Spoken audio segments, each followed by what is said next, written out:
Metro riders are seeing big changes. And last week, we told you more than 100 bus stops were being removed to make some routes a little bit more reliable and faster. But in today's edition of Move Up Cincinnati, And 9 on your side, transportation reporter Pat LaFleur explains why some think the transit agency isn't solving the right problems. If you're a Metro bus rider, chances are your commute comes through Government Square right here in the heart of downtown. But for some bus riders, where their trip begins and ends might have changed this week.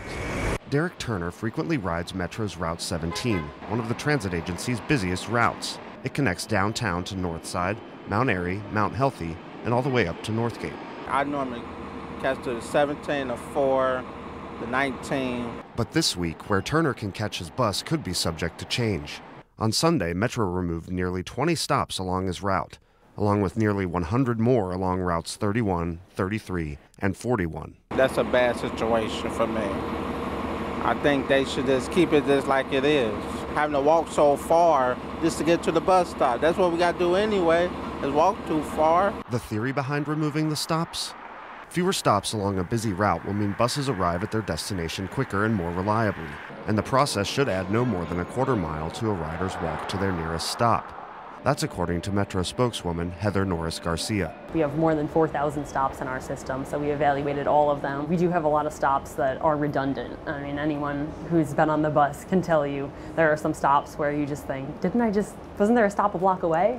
It's just one part of Metro's ongoing efforts to improve bus service and attract new riders. But some say it doesn't solve Metro's biggest problems.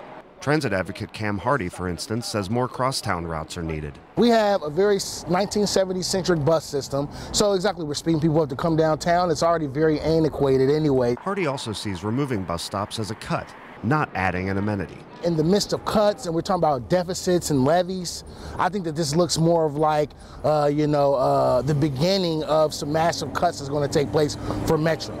But for now, at least, riders like Turner might just have to walk a little farther. Wish the bus stop could be by my house, in front of my door. But I can't do that. Now, Garcia Norris says the Metro will continue to monitor bus arrival times along these routes for the next few months. They're also taking rider feedback. For now, we're reporting in Government Square. Pat LaFleur, 9 on your